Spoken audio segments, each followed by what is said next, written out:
Hey guys, what's up? Welcome to Squatch Talk. And tonight we've got just a free-for-all bash, just super casual. We might talk about, God, I don't know. And tonight we've got oops, hold on. Just a free-for-all bash, just super casual. Where is it? We might talk about, God, I don't know. And I blew it. I just like hearing myself talk. That's all it is. Anyway. Oh, okay. Was that you? Yeah, that was me. I did that. It's kind of a playback delay. It is. What it is that when I go to it to copy the link to paste it and put it on the Squatch Talk group, then I forget to back out of it. So it goes live right after I hit the go live button. So yeah. Hey chat, what's up? Thank you for the birthday wishes. I appreciate that. And yeah, it's just I just figured I would just do a free for all and invite, like, throw the spaghetti at the wall and see what sticks, you know. And so join me tonight is Thomas Steenberg, who is first time here on Squatch Talk actually. And so I'm actually kind of excited about that. We'll probably pick his brain a little bit tonight, at least. I don't want to dive too deep into the squatchy minutia, if you will, but you know, it is called Squatch Talk. And Steve from Curious Cryptids. So how are you guys doing? Oh, pretty good. Still kind of fighting my way through the audio from a week ago. The audio. Oh, Brent and I were down at a research area. Yes, so yeah, some of the audio that you guys captured, which I heard somewhat. Well, you heard the most fun part. What? The most likely owl call. Okay. Where was that, Steve? It was down near Elbe. In Washington? Yeah. Okay. I think I saw it on YouTube, your video. Okay, yeah. Yeah. You sound like an owl. I think so. It's just a less common call, and it's one that we had not heard in the area. Yeah. Now the footage of the woods, I was curious about this. I was going to comment on it. Was that footage of the woods at the time the audio was recorded, or was that just background footage to have something in the screen? That was just to have something on the screen. It's pretty dark. That's what I thought. It is pretty dark here at 11 p.m. Yeah, that's right. I thought it was awful light out for 11 p.m. Maybe it was the height of the summertime in late June, but no. But it was in the same basic area. Yep. Beautiful area by the look of it. Yeah. Mm-hmm. So you have determined what you caught was an owl? The first call, we finally found a duplicate call in a library that is an owl. My wife's going to do a little more to dig that out, and then we'll put a link up. I was experimenting in hopes of trying to invoke the nerd cloud, and we may do that. Wildlife enthusiasts, someone somewhere has just about every call of just about every animal. Oh yeah. Yeah, do you know what owl it is? What type of owl? It's a barred owl. At least the call my wife found. Okay, it's a barred. Yeah. Yeah, they're funny sounding sometimes. They are. What's the standard barred owl call that you usually hear? But it doesn't have the same pitch and tone to it, but it was a little different. Well, you know, they have a call where they sound a lot like a monkey. Mm-hmm. Very similar. Very similar. Yeah, they have the monkey chatter. They have about 15 or 20 different unique calls, but the most common one is the hoo hoo hoo hoo. Yeah. Hoo hoo hoo Woohoo! which was funny. That actually occurred in the middle between the two calls we had, but it was in a different direction, and neither Brent nor I nor my wife even heard the obvious owl in between the two. Sure, man. I mean, things can get mixed up, especially with distance and whatever kind of terrain you're in, and if they start like calling over each other. Yeah. Sense, It sounds to me like you had more than one there. Oh, almost certainly. I think that the two that we heard, the first one and the third one in that video, I think that's two different owls. Mm-hmm. I still think the other one is an owl too. We just haven't found that call yet. But the one in between was from a completely different direction, and we were so startled by the one that was close to us, we didn't even hear it. Right. Yeah. Funny how that happens. I've heard chimp chatter in the woods. And to this day, I don't know if it was a barred owl or not. I can't say because of the distance, and but that's what it sounded like to me, and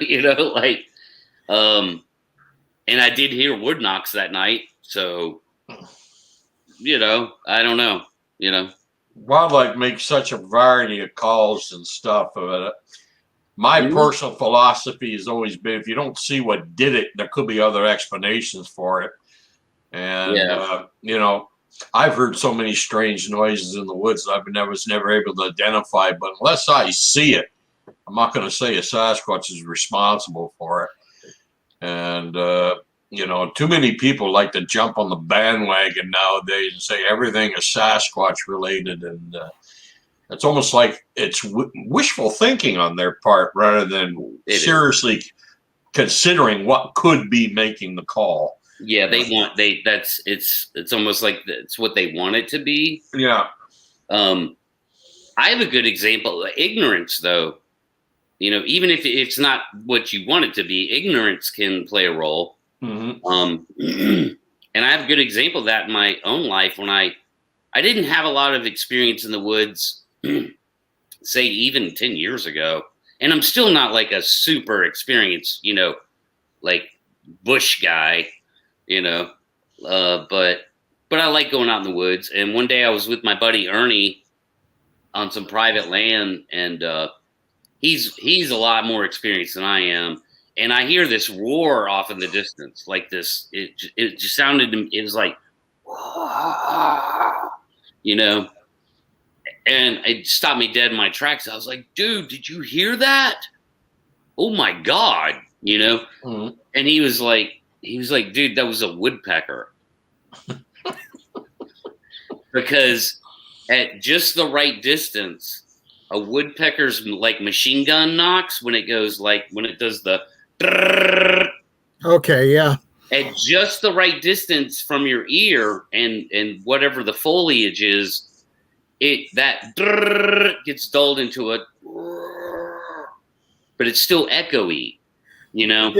That's like when Brent and I were listening to that coyote back on December 28th. We were at just kind of the right distance where most of the time it had to be a coyote, but about a third of the time it was, what the heck is that?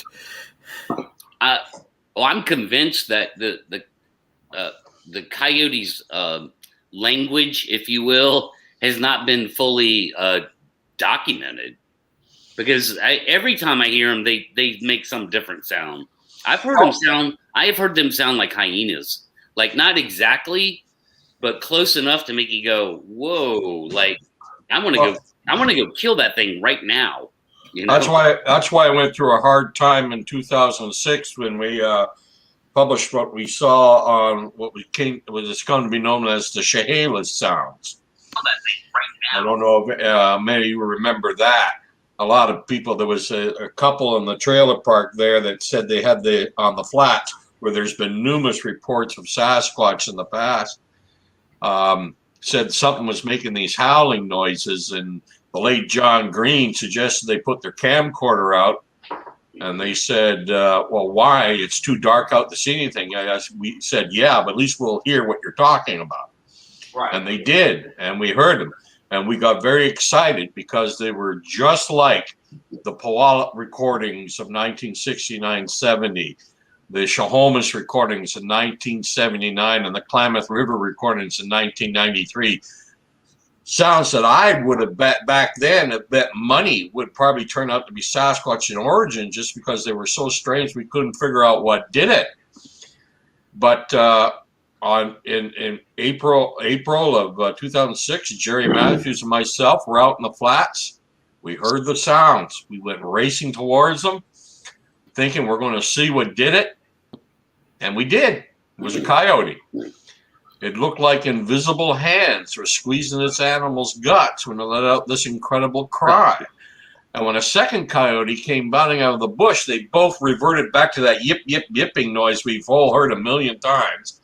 And it looked like a happy reunion between two puppies. And they were jumping all over each other, and they went rambling off towards Morse Valley Road, and happy as clams.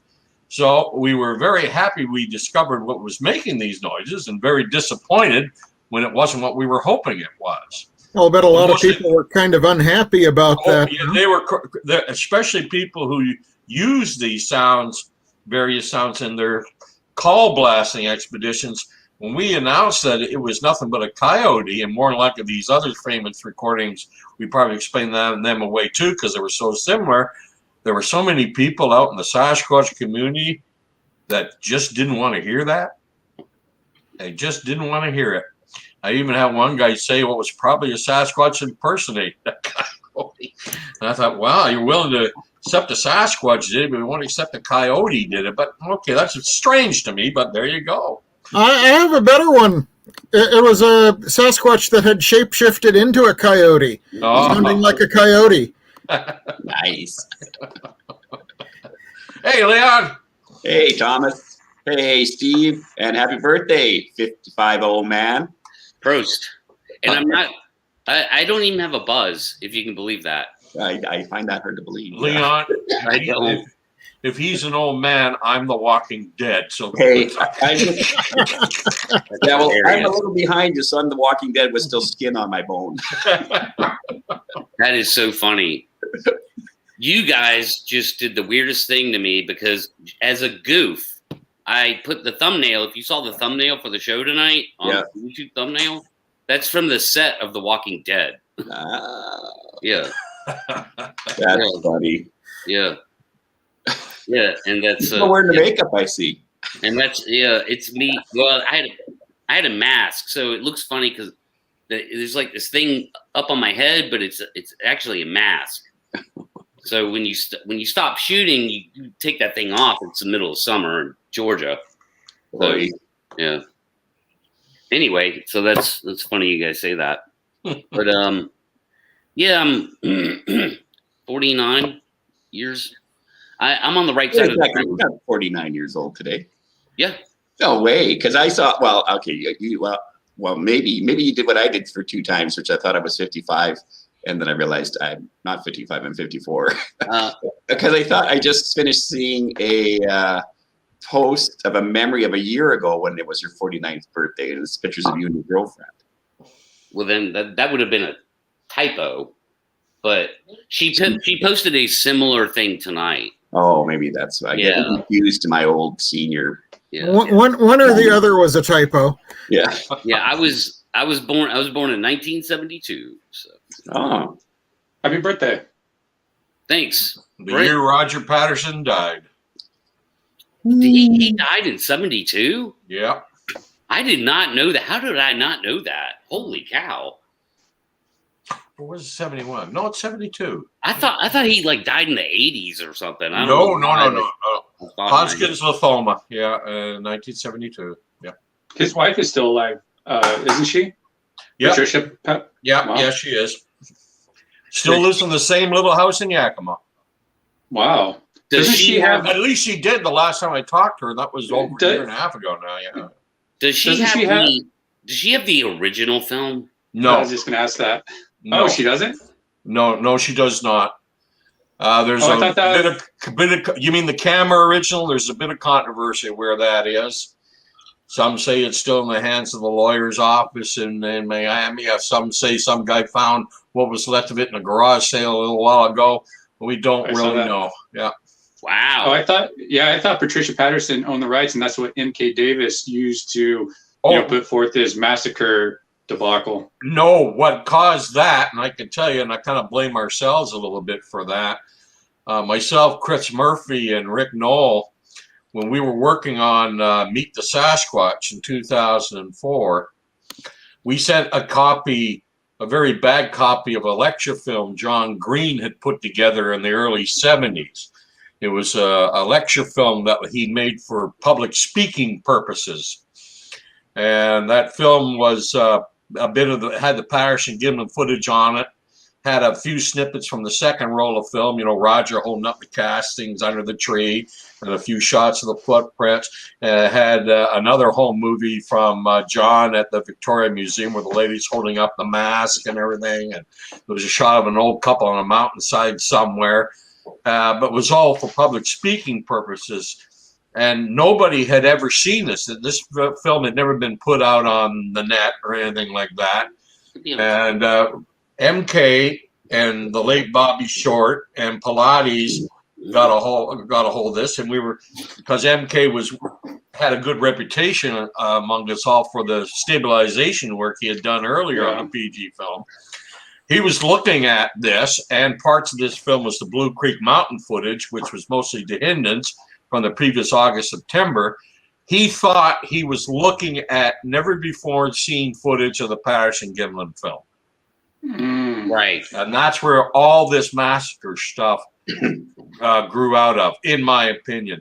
And no, it is. He took certain stills, and he changed the contrast to make the pilot's hands look blood red and the water look blood red. And I'm sorry, but when you alter images to try to give a false impression of what's actually there, that's hoaxing by any definition I know. That's true. Yeah. So, no. Well, so we kind of blame ourselves for it, because the only reason MK ever got a look at this stuff is because we were trying to get his opinion on for other things for the book Meet the Sasquatch. Well, another thing I understand from the way they typically copied film from one to the next at that time was if it was poorly done, if the chemistry was wrong or the light was wrong, each generation gets a little more red and a little more red. The window gets a little dirtier every time. Yeah. Yeah. Well, and the film they actually used had a notorious problem with it doing that, just by aging. So, well, if you're talking about if you're talking about the Patterson Gimlin film itself, he used Kodachrome 2 film. Right. In 1967. And that first batches that came out in 66 and 67 were having problems with overexposure. A lot of people don't know this. So it was like Gimlin always told me, and I've been good friends with Bob Gimlin for years, he said the fall colors were beautiful, but they didn't jump out at you like what you see in that film. Right? He even says that he always thought there was something wrong with the film because the creature he saw with his eyes wasn't the dark blackish gray you see in the Patterson Gimlin footage. He thought it was more of a dark brown color. Yeah. So So Thomas, you really like the Patterson Gimlin film, right? You believe it's a real subject in there? If the Sasquatch does indeed exist, I think Roger Patterson and Bob Gimlin went film one on October 20th, 1967. Yeah. So why do you think they were able to get that film versus like all of us, since then that hasn't really been able to get much traction with getting that type of footage? Biggest annoying things that I don't have an answer to. You think we would with everybody carrying pocket cameras with them everywhere nowadays? Yeah. What do you think about? Wasn't there 2 other tracks that was found with? There was 3 different tracks and all that alerted Bob and Roger to go down to the Bluff Creek area. The whole reason Bob and Roger went down there was they were contacted by John Green because they were up in the Mount St. Helens region earlier and said something's been found down in Northern California with all these tracks in the Blue Creek Mountain. That was late August or September. And Roger at the time had an idea of making a homemade documentary film about himself looking for the Sasquatch. And that's why he went down there. He was hoping to get shots of some of these footprints that were down there. But most of the Blue Creek Mountain tracks were gone by the time they got down there. He was looking for any kind of prints as well as getting B footage for the documentary. Correct. And of course, his whole documentary idea went right out the window the moment he got film of what he thought was considered a real creature.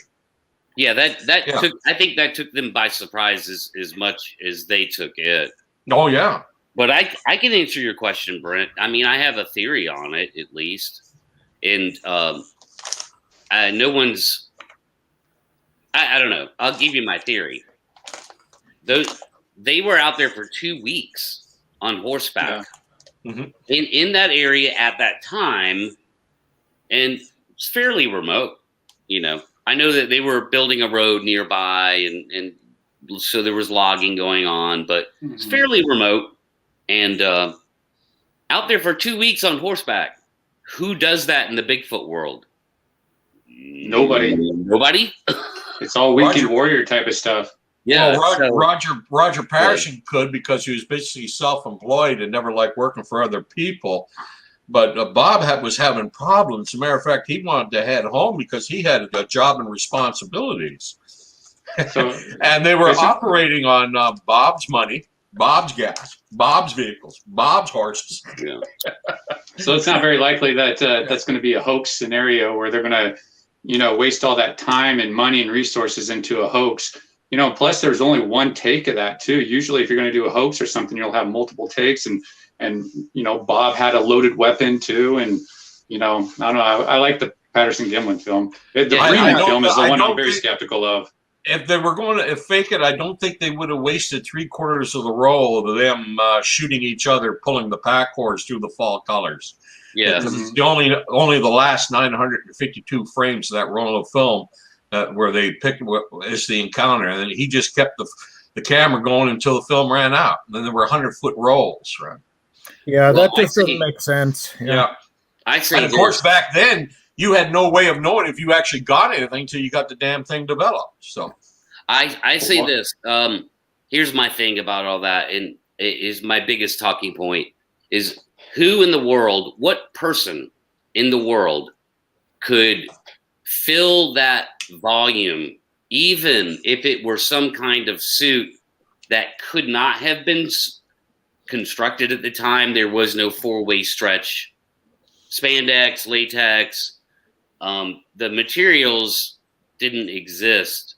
So who could have filled that volume? Who could have filled those thighs? That 36 inch across the back waist, those big giant shoulders. What human being on the planet could have filled it? Because I could tell you right now, like there's no known human on the planet at the time that could have been those size. Now her proportions are roughly the same size as Andre the Giant in the 1980s. Andre the Giant, not 1967 Andre the Giant. He was much, much leaner than he was 21 years old. Well, I think there's some debate about the actual height of Patty, depending upon what lens you think is being used. Yeah, the ballpark is about 7'2", and now so if you're 4 inches off, you're still at 6'10", or if you're 4 inches off the other way, you're at Yeah, I heard as low as 6'2", but I mean it's one of those things where.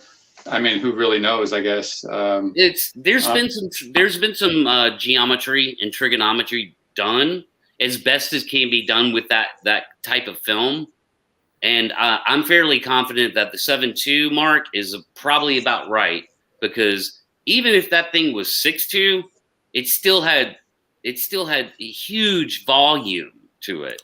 Now, wasn't there a stick in the sandbar that got kicked up in the film that they were able to go and measure? I think so.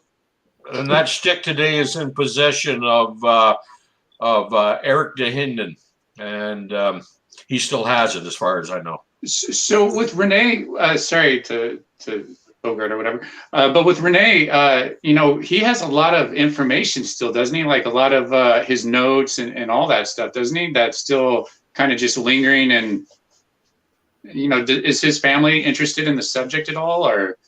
Eric DeHinden doesn't really do any research and stuff, and he keeps a lot of his late father's stuff in his farm in the Shuswap area of British Columbia.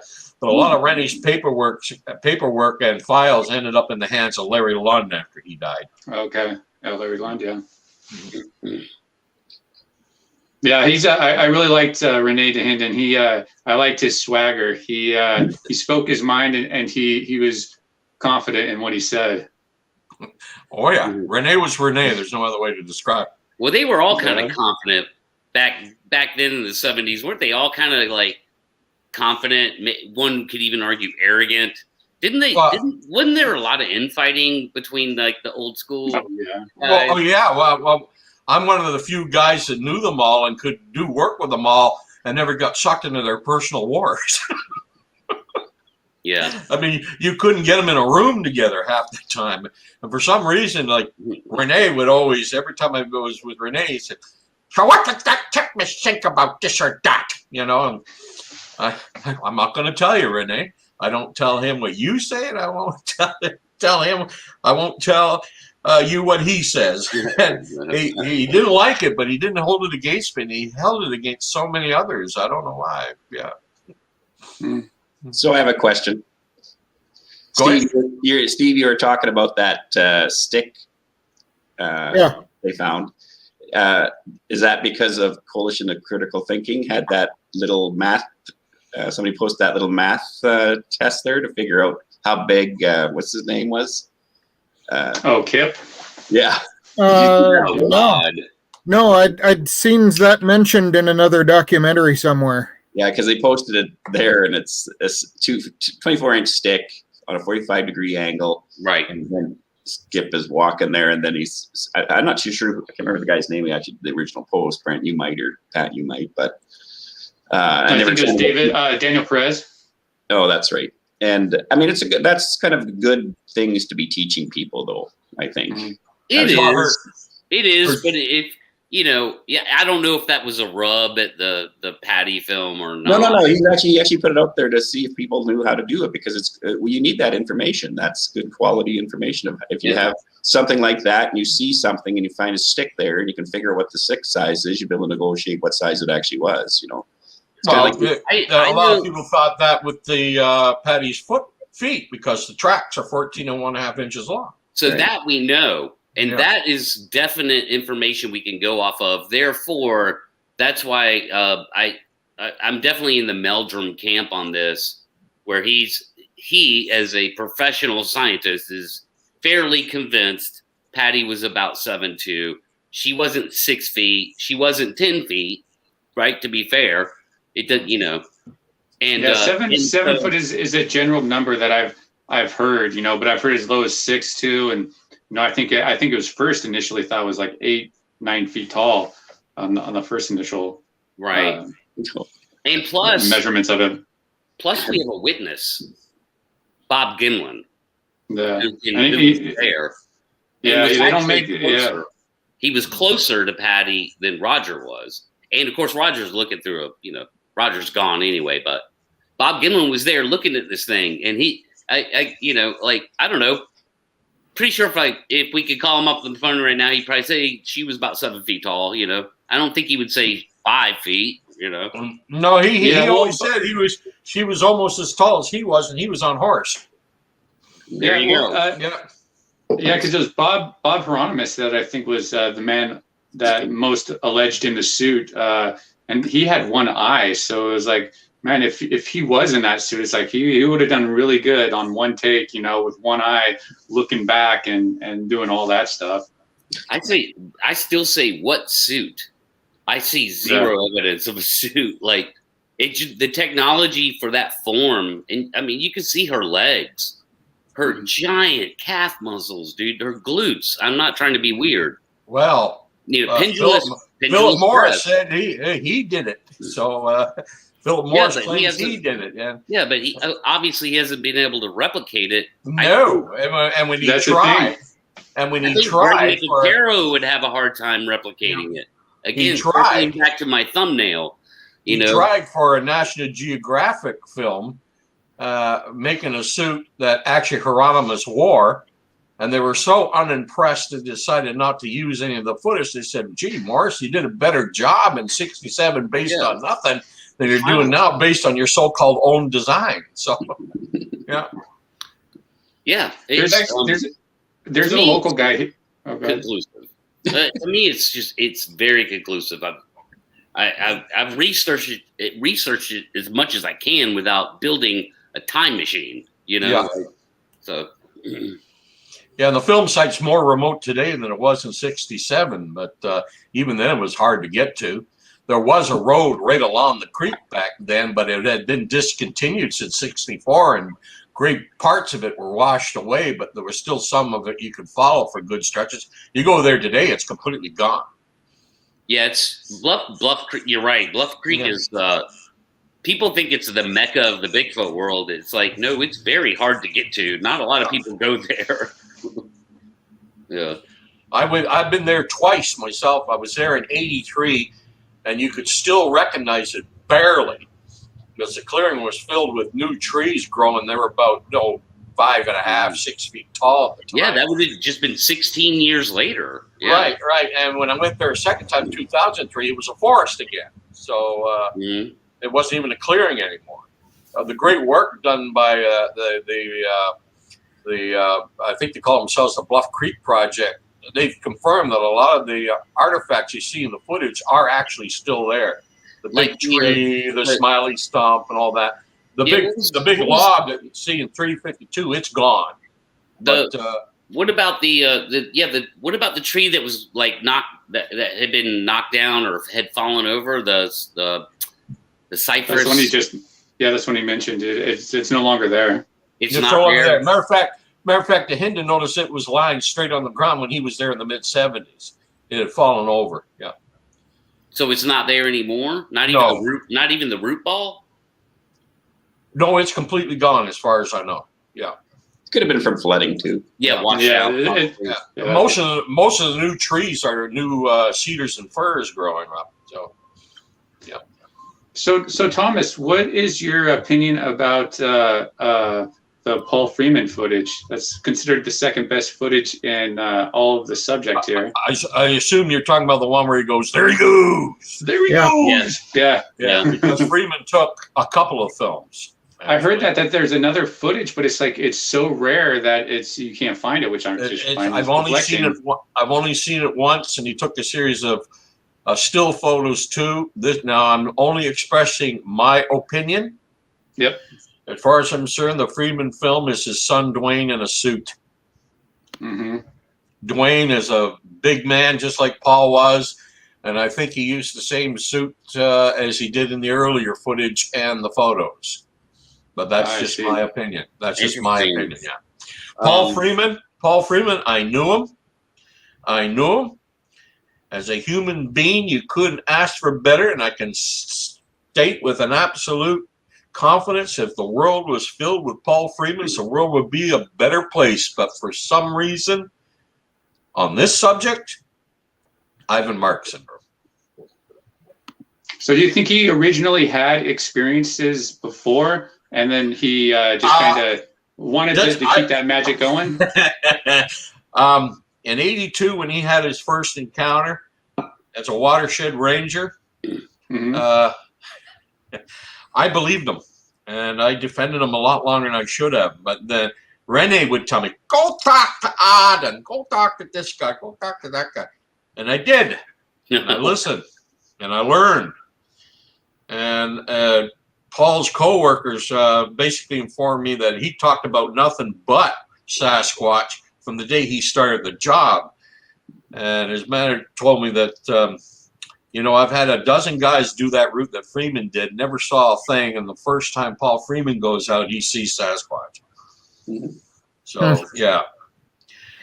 Take for what it's worth. Freeman, like I said, for some reason on this subject, Ivan Mark syndrome. Well, that's why he was also alleged to hoaxing tracks too. That he admitted to. He admitted to the police. Yeah. Who, Brent? Paul Freeman. Yeah. And didn't. However, Meldrum thinks some of Freeman's tracks were probably authentic. So yeah. So Meldrum made a surprise visit to Freeman, and I don't know the whole story. All I know is that Meldrum kind of popped in on Freeman once. Yeah, him and his brother. Yeah. So and then whatever tracks that Meldrum ended up seeing, I think in that interaction, he determined is real. So that kind of creates a head scratcher a little bit. I don't know. Yeah. Well, Grover Krantz too also felt that some of Freeman's tracks were probably real. He told me he thinks Freeman faked some and maybe found some others. I think his first ones were probably real. That's what Krantz said. And then maybe he started hoaxing after that. See, what I call Ivan Marks syndrome is Ivan Marks is the first example of this I ever knew. A lot of people know Ivan Marks was first gained prominence in the Sasquatch field from the Bosberg cripple incidents in 69-70, right? But Ivan liked the attention more than the subject. So he started making stuff up and hoaxing stuff to remain the center of attention. He was the first example of this I know, so I call it Ivan Marks syndrome. So, I think that probably happens a lot more in the Bigfoot world than we realize. I think it happens a hell of a lot. Yeah, that people. I think we realize it. I don't think that's a big secret. I think most of us realize it. I mean, just as like so, a lot of people that we could call out as hoaxers maybe had a real experience at some point. Yeah, and it kind of going through the psychological process that Thomas just stated. Mm-hmm. Except Ivan Marks, first thing he did was when the Bosberg cripple was going on, a little later on when it started coming down a bit, he claimed he got a film of the Bosberg cripple creature, and it was obviously a hoax film. The thing where it's walking and it sort of looks like it's injured and stuff. Mm-hmm. A lot of people think it was probably Ivan himself in a cheap costume, and Peter Burns went to the spot. He found out where it was filmed because a kid in the area knew exactly where it was. And Ivan said it was over 7 feet tall as compared to these branches on this tree and went under, which are 8 feet off the ground. And Burns went there. You notice the branches were only 5 feet off the ground. So, he said, so no. And of course, Mark said, well, I'll let you have the film for $10,000 or something like that. Right. And then he said he had one. He had captured one, and he was holding it in a mine shaft in a cage, and he'd let people see it or have it for 10 grand and stuff. And well, nothing ever came of that, of course. So the whole Bosberg cripple thing turned into a circus. It was kind of like John Green said, it was like being between, you had your Dahinden camp and you had your Green camp there. And he said it was like being Poland in between Germany and Russia just before Barbarossa was launched. Well, can I ask you guys a question? And you can address it as you will, individually or discuss it amongst yourselves. But I'm curious to know this, especially with this group I have here.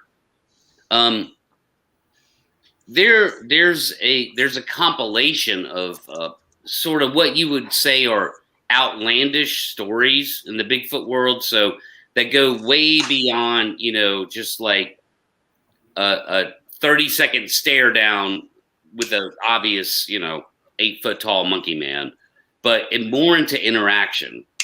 Okay, and I'm not talking about the rubbing garlic on you or anything like that. I'm just saying there are other stories out there that are actually compelling. I found some of these stories very compelling that involve a long-term interaction with some type of Sasquatch that is usually on a younger level. So either children or teenagers that have long-term interactions with Sasquatch, So my question is this: do you think that like statistically should be an anomaly that happens every so often? I just wish some of these people would pull a camera out every now and then. A lot of these interactions, a lot of the stories of those types of interactions happened a very long time ago, like 30 years ago, 40 years ago. We've had cameras since about 1820. Yeah, I mean, I think it's always possible that you'll have some type of interaction. I mean, you'll see that with, I mean, there's a little girl here in Seattle who has a relationship with the local raven population, and she'll feed them and they bring her different trinkets, so there's different, there's relationships that can go beyond just humanity, that you can have with nature. So, I mean, it's always possible, but I'm always skeptical about with claims like that, just because, you can't verify it.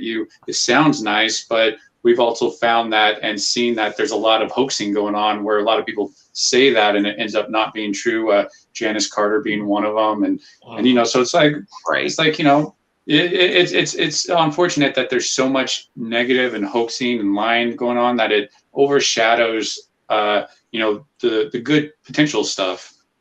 Yeah, you go to visit, the ghosts don't show up. You go to visit, the Bigfoot don't show up. You go to visit, the UFO don't show up. Yeah, and I don't think I'm that bad of a person, and here I am, Unless your name's running Todd into a Stanton. Bigfoot. Yeah, I got Todd Standing now. What do you think, Leon? I don't know. I was just thinking in my head. I remember talking to one of the drug inspectors here at the police a couple of decades ago. We were out camping, and he was talking about, I think I mentioned this one time, he was talking about a call that had come in. This is when he was just a regular RCMP officer, and there was a woman who had reported that her children were playing with a monkey down by the lake. And he was one of the officers that attended there. And when he took the report, she had said that her kids were down by the lake on the beach. They were fairly young kids, like, I can't remember exactly the age, but like below 13 probably. And they came running back to where their little cabin was and said that there's a monkey. She asked where they were, and she said, well, we were playing with the monkey that was down on the beach. And so she went back to check it out, and there was footprints and all that kind of stuff. So she thought it was important that she should phone the police, and that's what he told me. He said, yeah, there was definitely tracks there and stuff. They weren't monkey tracks, like they're too big to be monkey tracks. So I mean, I don't know. I remember working up in forestry up north there and sitting out in front of these two guys. They're kind of like hillbilly kind of boys, and along the river up by I can't remember the area. Thomas, this might ring a bell in your head. Anyways, we're sitting there having coffee, visiting these guys. Next thing you know, there's two grizzlies coming down the creek. And I said, holy shit, you guys have got two grizzlies coming down the creek. And they just said, no, that's so-and-so. And so I can remember their names. They have Bo and something else for this other grizzly. And apparently they raised these grizzlies and let them loose or whatever. And they periodically come back and just hang around the camp with them, But I mean, I don't know. I think it, like Thomas says, ideally, that's, your perfect report. Like the one I had up here in the Okanagan, Sasquatch came in, destroyed my garbage bins, wrecked the fence, and I got a picture of it here of the track, and it all turns out to be just bloody bogus. So, But yeah, I think that's, I don't know, there's some other thoughts in my head I want to kind of ask you guys or tag team a bit about with you guys too on. One of them was, when I got interviewed for that snake oil documentary there, John had asked me, is there a danger for people who go online and watch some of these channels? And I sent a message off to Brent to ask him to get a hold of Richter for me, because there was an incident that Matthew Johnson did where he started having his healing retreats. And I think the guy's name was Gibson. Do you remember what the name of it was? Robert Quinn. Yeah, thanks, buddy. Robert Quinn. And he's gone there 3 times by this point. and he did a testimonial that the Sasquatches healed him from his leukemia. Yep. And it just totally rang a bell with me regarding faith healers. You know, they have, and then so the person comes off their medication because they believe if I take the medication, it'll somehow diminish my faith in God healing me. But the problem is they die, right?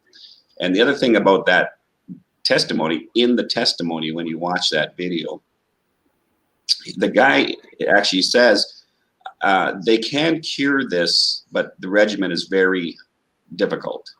So here you had a form of disease, his particular type of leukemia, that could be treated.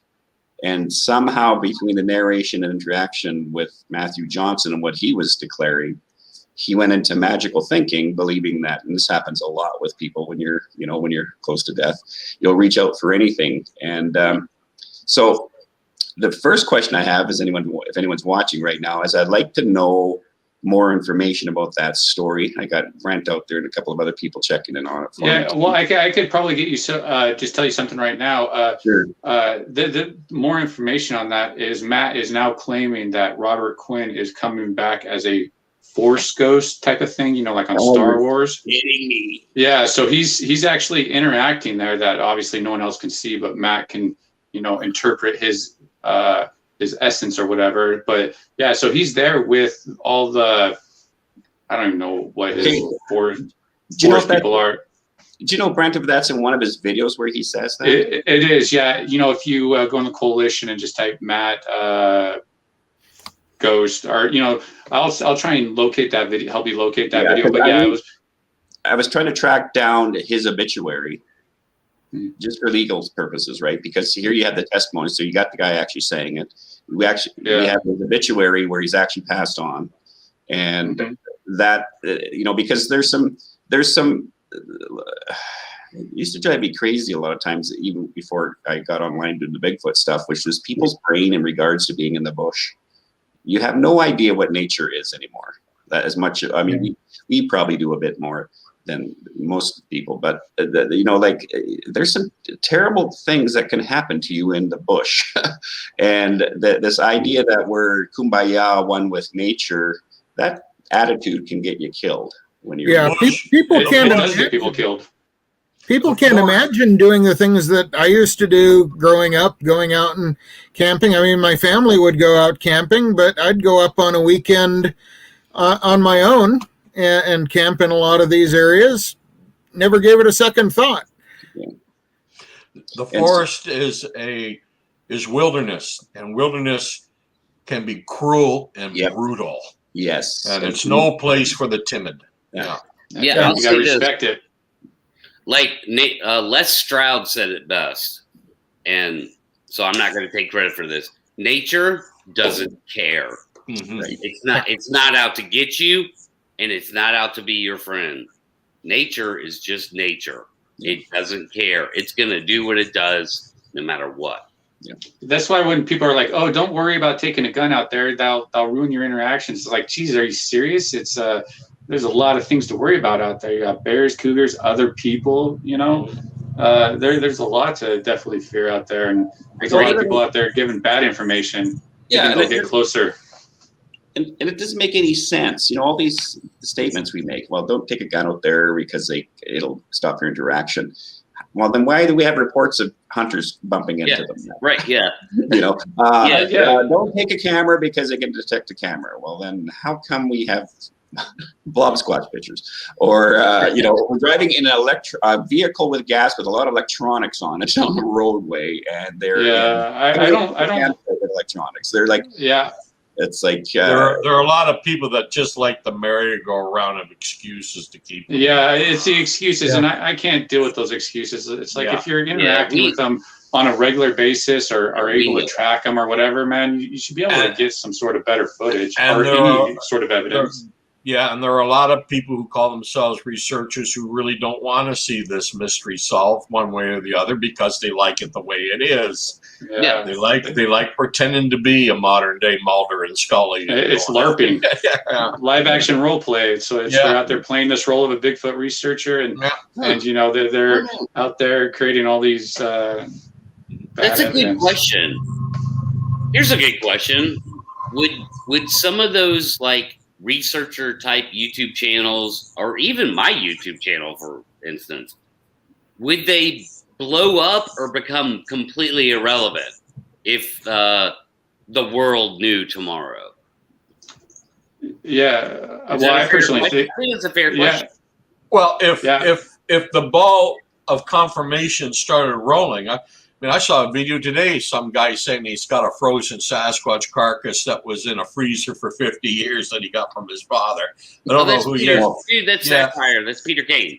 I just wrote in, well, if you're serious, contact Meldrum and get the ball of confirmation going. If not, stop wasting everybody's time. Yeah. There's a lot to do that. If you're just trying to be another Minnesota Iceman or another Georgia boy, well, then you're just wasting everyone's time. And I'm not I think with the invention of YouTube and how we're able to post our own videos and stuff, I think people, use Bigfoot as a way to create content for their channel as far as entertainment, not as serious, and don't really take it as serious as we do.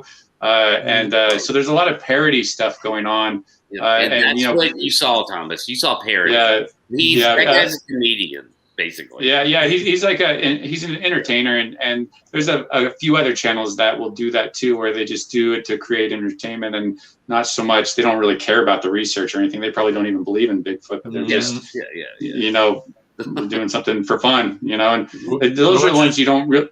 Which is, I suspect, why Les Stroud spent so much time with Todd Stanton.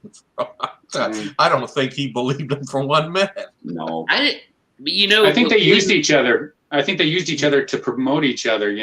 It's like, Les couldn't work with one of the top Bigfoot researchers, and then Todd can say, "Hey, I'm friends with Les Stroud." Gives each other credibility in a way. Yeah, that was a little weird. I still think with the timing of that, because when Les did the production for that and made it a part of not Finding Bigfoot, Jesus. Survivor Man Bigfoot. Sorry.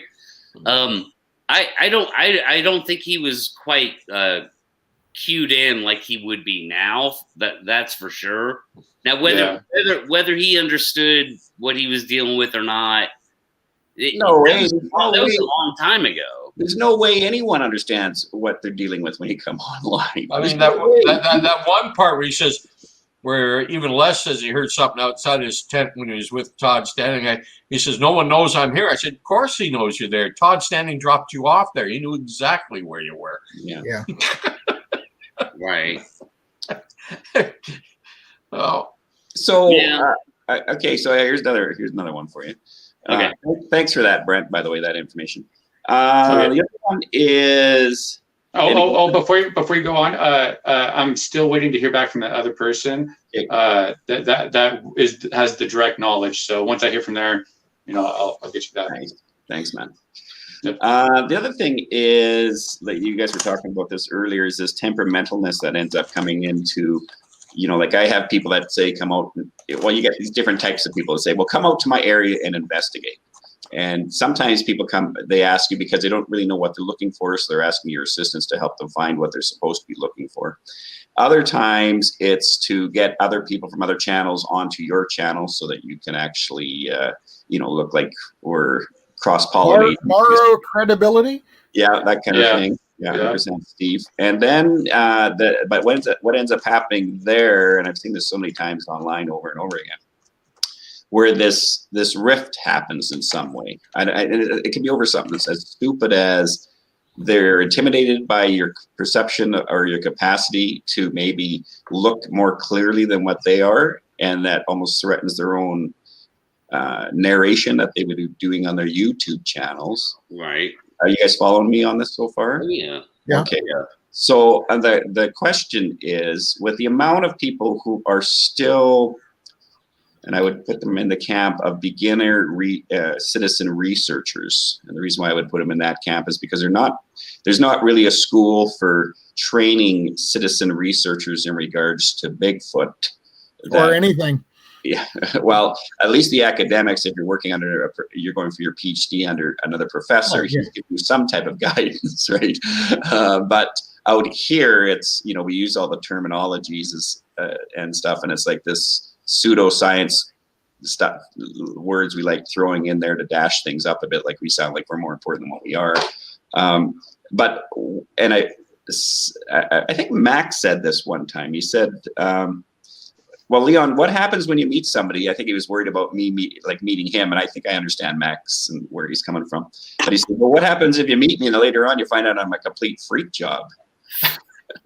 At least he had the awareness to know that actually happens. So when you guys are out there, and you're in a situation where you meet somebody that you affirm, and then later on find that there's something wonky about what they're doing, how would you negotiate that?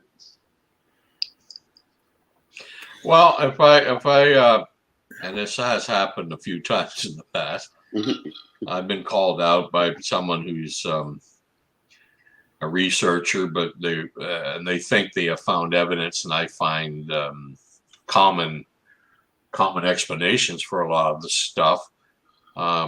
It almost always happens. They seem to be almost starting to panic that somehow I am not falling for it. Right. And they hadn't counted on that. Now, Thomas, sorry for interrupting there. Now, is this somebody who you think was trying to con you, or somebody who was misidentifying who was not accurate? Both. I've had experience with both. People who were really serious and thought they were onto something.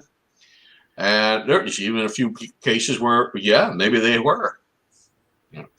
Couldn't find that conclusive evidence to back it up, but I had no reason to believe they were lying to me.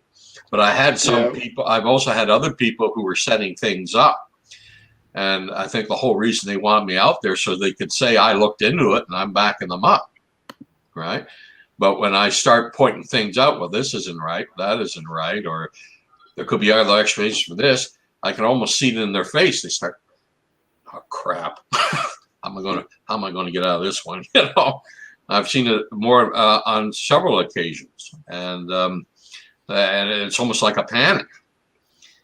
I just tell new guys who are getting involved in this, just do what I do: stick to the facts, never deviate from the facts, and remember, a researcher, you're trying to find out an answer to a mystery.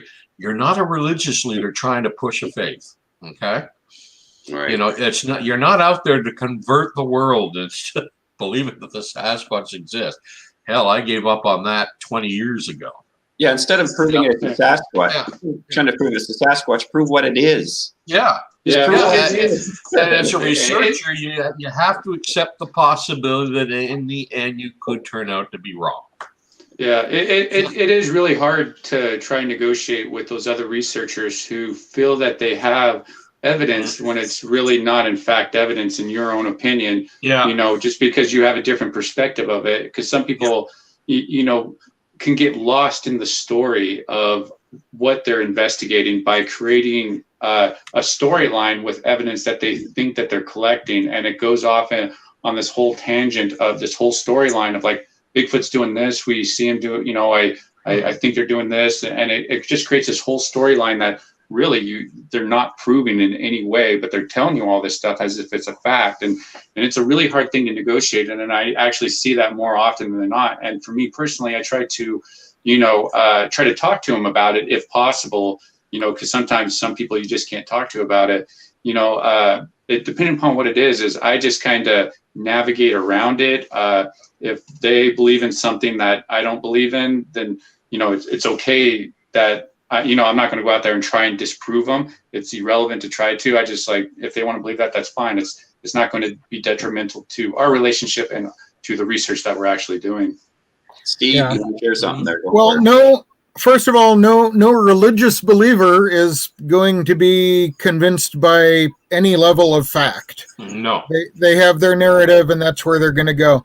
As with any other element of life, if that is not a compatible relationship to continue, I'll move on. I mean, at the beginning of this broadcast, we were talking about the Chehalis sounds. When I announced that it was a coyote that made these sounds, and these other famous sounds were probably coyote too, so many in this field and researchers I had respect for just didn't want to hear it. Yeah. You're taking away the start. Yeah. You're taking away the Sasquatch stories, the subject away from people. They don't like that. Even if you talk to them about oh yeah, something, you see it in the groups every so often where, it's just people love the story so much. And if you're the one taking it away, then you're the bad guy, even though you're presenting the facts. And it's unfortunate, but we also have to recognize that those people don't really affect what we're doing. They're on a different journey than us, so to speak. We're more into finding the truth, the facts. Those people just really love the stories of what people say about it and don't really care if it's true or not. They love the merry-go-round as it is. And a lot of us don't like that. And we just have to find those people, go work with those people, learn from each other, and go out there and get that evidence that is undeniable. Mm-hmm.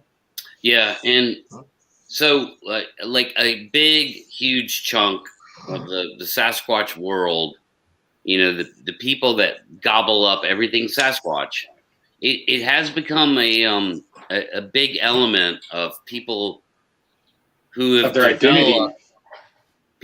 developed a cherished belief, and that's what sucks about it. That's what kills me the most, is because a cherished belief is just that, And I always use the flying spaghetti monster as an example, and I'm not going to get into that again. But I could go on air and profoundly tell you why I believe in the flying spaghetti monster and put some clever language to it, and maybe some weird geometry that you don't understand, and confuse you. And I bet I could convince 5 people the flying spaghetti monster is real. And I'm sure there's a whole university probably even dedicated to it now. Right. Yeah. So, and unfortunately, this phenomenon of people seeing 8-foot-tall monkey men in the woods has attracted a cherished belief group, and they're way bigger than us. They're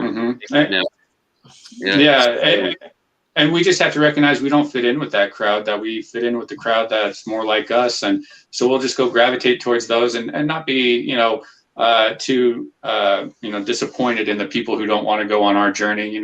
That's cool. People love the stories and all that. And we're just going to go follow, go on ours and bring all of the people along with us. And, that's how I try to deal with the whole, how it's so out there as far as beliefs go. I mean, this is like a religion, so everybody believes all this different stuff, and my belief in it, I don't really have a belief. And the Sasquatch has become too boring for many of them, so they've gone on to other things, just dogmen, shapeshifters. Flat Earth. Flat Earth, UFO. And it's cool. It's that's when I first got into it. That's what I loved about the subject, is all the variety of it. But then once you kind of get realizing what you're looking for and what your purpose is in the subject, it all becomes just noise, really. And I just actually tune a lot of that stuff out. It's just let people have their little story time with Bigfoot, and there are people out there that facilitate it. And I'm cool with people who facilitate it in a benign way, but the people who are out there forcing their lies on other people, that's when I usually step in and be like, nah, dude, this is bull. This is a lie. This is a hoax or something. When they're out there nefariously out there doing stuff to people, that's when we should speak up. But we shouldn't be out there putting out all these little fires of like, oh, this person's believing something and I don't believe in. It's like, I have people that I go out and research with. Somebody I just went out with, and we have completely different beliefs, and he tells me stuff, and it's like, and I try to talk to him and navigate around it and work within his belief. But he likes his belief, and it's cool. We can go out there and still enjoy the forest and all that stuff. That's what it's kind of about. Is just Well, some of that can also be a vocabulary issue, that they believe something that they don't have the proper words to convey it to you in a way that's more acceptable or understandable to you. Mm-hmm. I hear a lot of people, you talk about things related to things like faith healing, or just self-healing through meditation and things like that. These may work, they may not. There are no real good case studies that show it. There are no good reviewed studies that show it works. There are plenty of case studies where, well, they happen to survive, so it must have worked.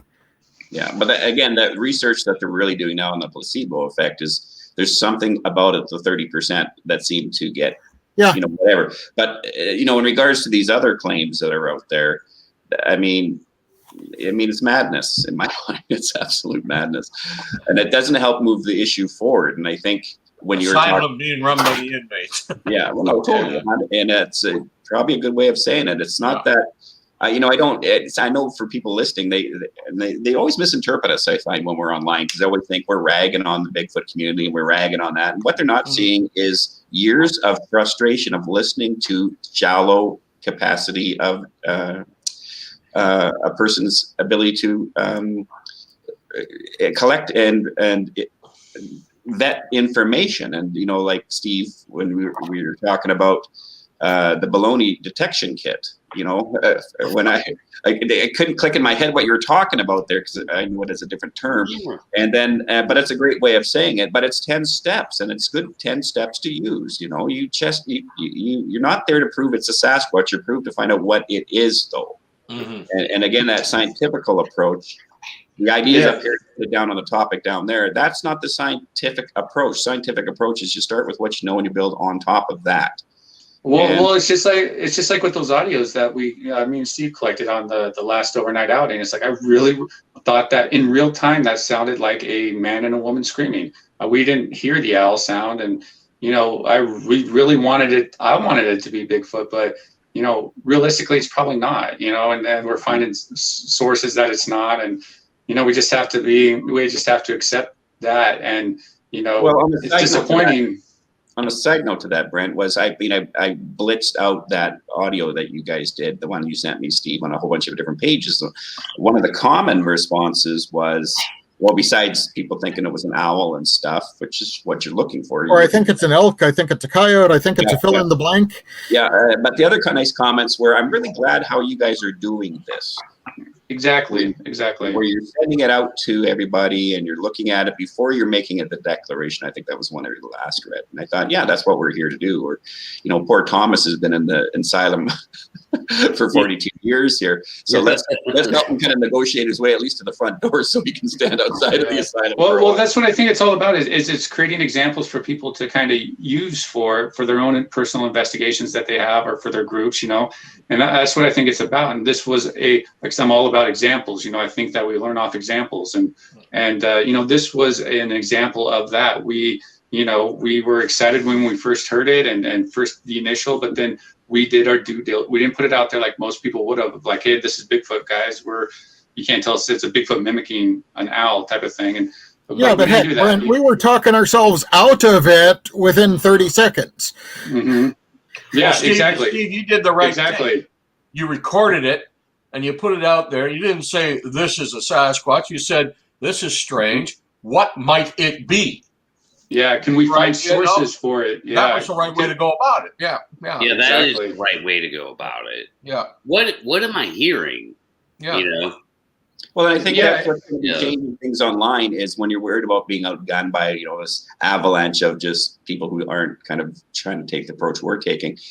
After a while, people are going to be that are watching those channels are going to get that's going to click in with them too. Doesn't matter what, if you're in any dysfunctional system, most of the kids in the dysfunctional system will start picking up there's something really wrong with the family here, which will mean they'll pull their head out of the system and start looking around, and then they'll find one of our channels. And then once they find our channel, they'll start moving forward. But what helps them, because you remember when they're going to be out there and say they meet up with another person who's starting up a channel, and they go over there and they've been indoctrinated. It's a good word for it, by the way, indoctrinated by some of the belief systems that are online. You have to give them solid stuff so that when they're showing the person's got no cards left on the table to use. And it's not, again, it's not for combat, other than intellectual outwitting the other person, but you're really trying to educate the other person. Exactly. It's to make us all better, because, it's like we can empathize with how we first got in the subject and how we, we're led down the wrong path, getting bad information. We just don't want to see that happen. So frustrating. And again, that's when people they think we're ragging on it. It's like, it's not ragging, it's frustration. It's like that garbage. It's absolute garbage. So like my ultimate goal is to pull people off the fence, because there are people on the fence, right? So that aren't like so deep in the weeds. Yeah, don't go over the neighbor's yard. No, don't go over there. You won't want to be over there. It just say, hey, come over here, check this out. You might think a little differently. It might give you a different perspective. A different perspective, to be fair. That's what we're offering here. A different way of thinking, different perspective. But the unfortunate thing is with how YouTube works and the algorithm works is they require or recommend that you upload a lot of videos, like multiple times a week, for your video to even get registered and recommended. So, and then the people like us, we don't do that because we can't come up with content like that. You really can't.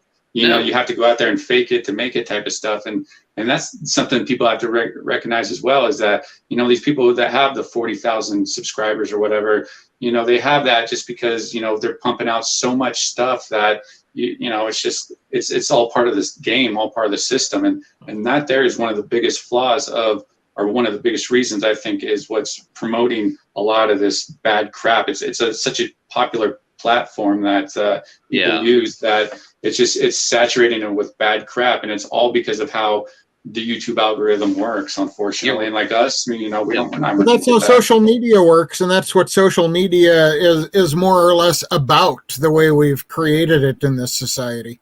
Right. Yeah, you're right, Brent. Like it would make way more sense for me to record this whole thing and not go live, and then bust it out into like 15-minute segments.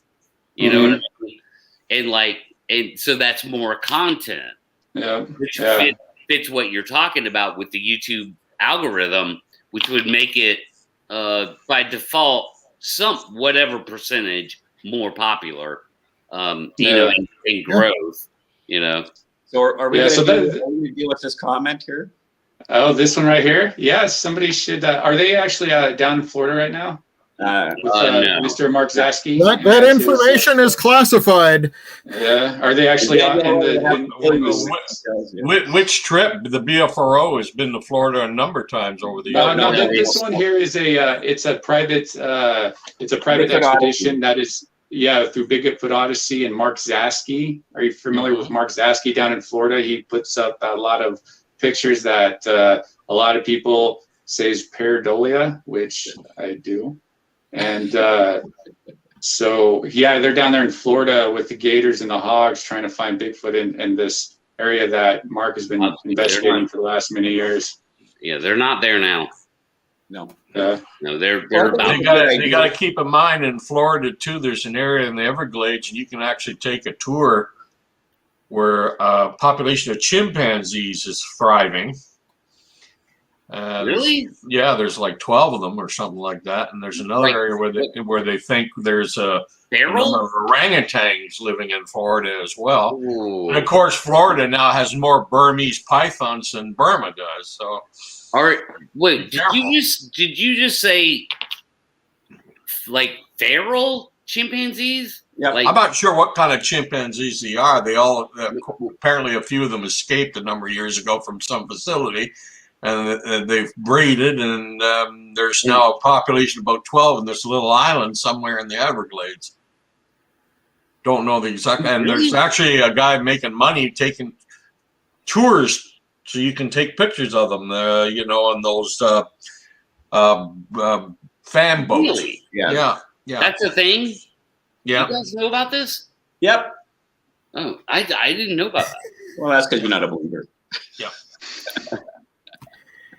And you're close enough to They've got pets and they outgrow them and they let the pet go. And also the storms that they've had down there, the hurricanes, I've heard where I'm not sure the story of the origin. I think it was they got out during a hurricane or some damn thing, something they were being held in, and they thrived. So, thrived. They've got a population of about 12. I think this was like 8 years ago. So, yeah. Well, dude, somebody from Discovery Channel needs to go down there with some cameras, dude. Do something. Oh, my God. I'm actually surprised someone hasn't tried to pass off video of one of these chimps and try to claim it's a skunk ape or something yet. Well, what's your opinion about like the Lettuce Lake footage, or that one footage of a Bigfoot that was like reaching at a rotten stump or something? It was just the back side of it, and it grabbed a snake, didn't it? Hey, the guy who filmed it was in one of those canoes. Mm. Yeah. Two different footages. Yeah, that I was bringing up. Yeah. Yeah, that's an interesting footage. It's interesting footage. It really is. There's nothing in it that screams hoax to me right off the bat. But then again, you never know. If it's actual footage of a skunk ape, great. But unfortunately, what you usually see in YouTube is a crop version.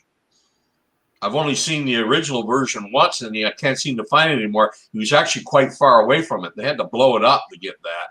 Yeah.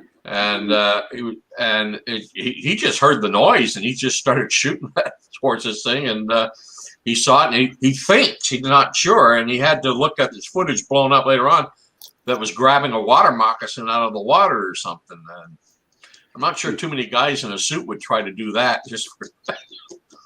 I don't know. It's interesting footage. Yep. Or it's like finding Bigfoot and they see a horse in a field and then they cut away and don't talk about it again. Yeah. or it's cropped, and if you saw the whole picture, you'd see the lunch box or the tackle box that the guy was carrying. Yeah. So going back or finding Bigfoot, you see the glowing eyes down the hill by the creek, and turned out it was two guys fishing in the creek with lamps in their boats. Yeah. Yeah. It's your show, Pat. No, go ahead. Leon, it sounded like you wanted to ask something else. No, I wanted to go. Did we answer that question for Larry there?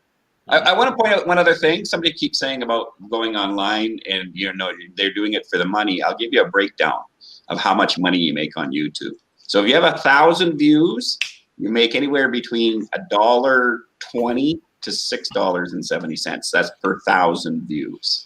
So you're not making a lot of money on this whole thing. So. Right. Okay, that's all. Like that, but if you're like the How to Hunt dude who's pulling in 70, or hundreds of thousands of views, multiple times a week, that could be a good revenue stream that you can easily exploit. Yeah, I got handled on that too when especially since the government took away his real income, which was guiding grizzly hunting. So yeah. What do you mean by that?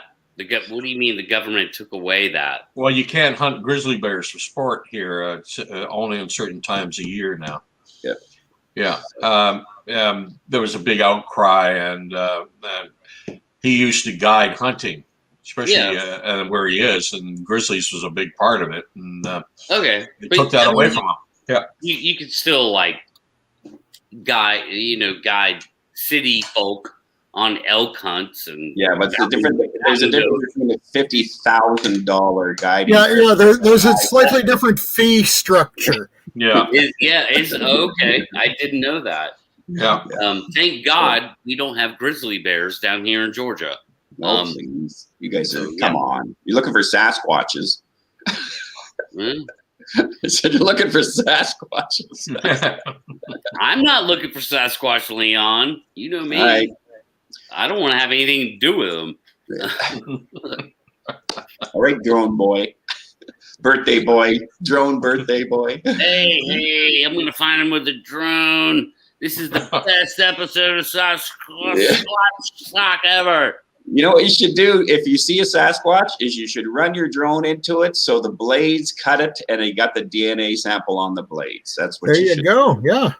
I wish people would just get their drones down when they're following these rivers, remote rivers, and they go over a nice sandy area. Yes. Go down and take a look to see if there's any tracks there. Yeah, especially in the field area there, that whole valley there, Thomas, where it's just sand with the river running through it. Yeah. Like huge banks of sand there. Yeah, don't stay up 500 feet in the air. I know they're hoping to catch something out on the water's edge, but hey, get down there. Maybe we can find some tracks, and then you can hike in. I'm always curious, why is it so mysterious? There are a lot of cases where people have come around a corner on a river and supposedly seen a Squatch working on the stream or the river, and then it looks up and sees them and gets startled and disappears. And what I'm curious about, why is it such a mystery? This flowing water thing makes a lot of noise, masks the sound of things that are walking up on you. It's probably not going to be there for very long, and when you come around the corner and see it, it is having its own "oh crap" moment. Why is it such a mystery that people can walk up on these things possibly in that situation? Yeah. Well, evidently they have PG film. They have very small ears. So, yeah. And dainty moose feet when they walk through snow. Very dainty. Very dainty. Like almost female-ish. What were you saying, Brent, earlier there? Huh? I thought you were saying something there. You were trying to say you've even heard it said in the past, a lot of theory that the reason Roger and Bob were able to creep up on Patty was the noise of the creek was muffling their approach, and they surprised her. I tend to think she was watching them approach for a while, and she only reacted because the horses did. If the horses hadn't panicked, they may have ridden right on by and never been none the wiser. Yeah. Mm-hmm. So Thomas, what's your opinion about maybe she was walking away to lead them away because there was maybe another adult and baby close by that they wanted to draw attention away from, and maybe that's why they got such a long open shot that none of us ever really get? Because let's be honest, she could have went back up into the forest just as easy. It's actually, the forest line is actually a lot further away than it appears in the film because you're looking at it in 2D. Yeah. She was heading the logical route. She was trying to put objects between herself and them. And the closest objects was those pile of logs and crap and trees that were lying there in the middle of that clearing at that time. She ended up disappearing, crossing the creek right over where what we call the bowling alley now starts. And that's where she went. So go ahead. So what's your opinion about her, or about them going down on all fours then? Because you would have expected that almost when she was like kind of getting away. Because you always hear that they're going down on all fours, but it makes you wonder if they actually can, because their back legs are so tall. Like chimps and gorillas, they can go on all fours, but their back legs are so much smaller that allows them to have that natural movement. It seems like it would be an uncomfortable position for the figure in the PG film to go down on all fours. What's your thoughts about that? Well, one of the biggest things about the Patterson film and argues for its authenticity is what they call the IM index. That's length of leg compared to length of arm. Right? Yeah. Chimpanzees and gorillas have an intermembrane index of about 120. They have massive arms with very small back legs because they're quadrupeds. Human beings, we have an intermembrane index of, I can't remember the exact number now, 48 to 50 on average, because our legs are bigger than our arms. Yeah. The creature in the Patterson Gimlin film has an intermembrane index of about 80. I mean, it has bigger arms compared to legs to us, but definitely not in the chimpanzee gorilla mode. So it's an erect biped. So I think, unless maybe they are more quadruped when they're younger. You know, but they grew out of it. You know, kind of like we did. Kind of like we Also, did. I think if Patty had some thick brush that was 3 or 4 feet tall or so, she'd have probably squatted down and sped off that way. She didn't have that kind of cover, so why bother? Yeah, she just basically did a dignified retreat. I'm spotted. Time to leave. Well, it's just odd the that Patterson-Gimlin encounter is like so many I've heard. The only difference is Roger got his camera out and he filmed it. It's just, play devil's advocate, I guess. It's just unusual that there wasn't more of a hurry, like a rush, like a speed walk even. Also more casuals. Keep in mind, Brett, a lot of the times you see this film on television, you're seeing a slower version. Yeah. If you ever shot at proper speed, she's moving. Okay. It may be a walk, but she's moving. Yeah. She's moving pretty quick. And I may point out, the only tracks that were found that day were the 14.5-inch tracks she left when they did the film. They found no prints or saw prints of any others in the area.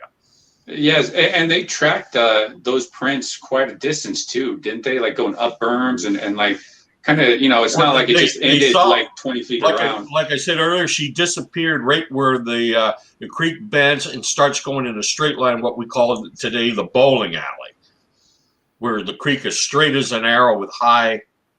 But she crossed the creek right there, and she went up the hillside in the forest in that region, and they saw what looked like a wet footprint in one of the rocks in the middle of the creek there. They were close up to that, and they saw where she went up. After that, all they basically saw was a wake where she went through the brush and everything to start going uphill. Later on, Hendon and Titmus thought this too. They found a spot up there where he believes that she may have stopped and was actually watching them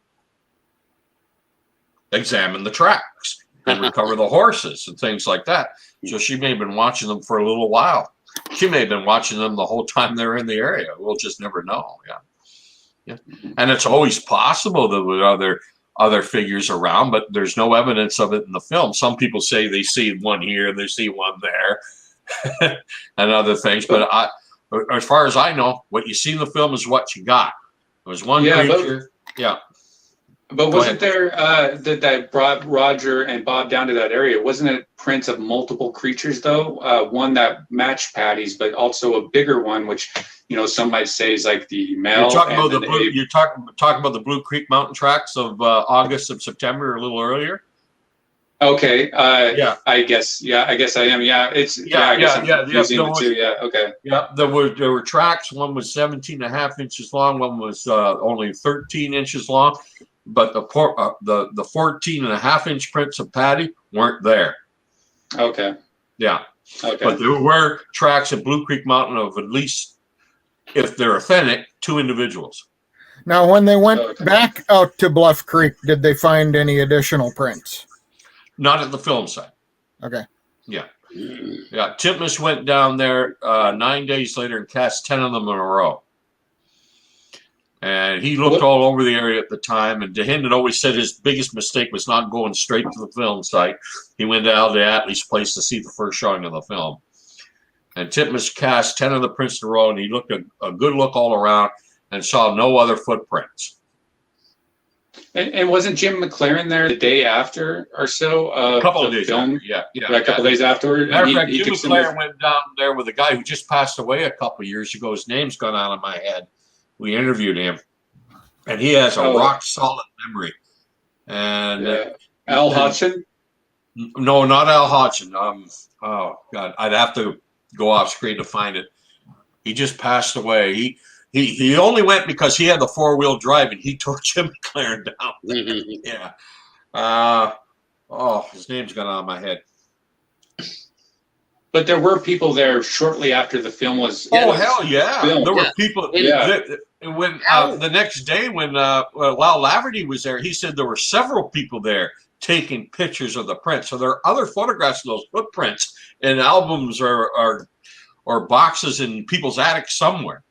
There's no doubt about that. There were a lot of people who come down here who had gone down to just to look at the tracks. How were those people, Thomas?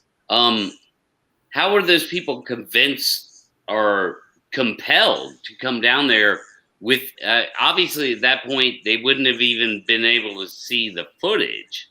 Yeah, So I don't know. How But did that even happen? there were Because people. it probably gets out into the community, and then the It community gets out drives the down the community. road. It's the same as the Blue Creek mountain treks when they were investigating that. People were showing up and going about their own business and in the area, and they just heard about it, or they're in the area, and then someone asked, we're looking at these weird footprints, and other people were looking at them. I'm asking this. I guess did either I guess it probably would have been Roger, not Bob. Like call people in.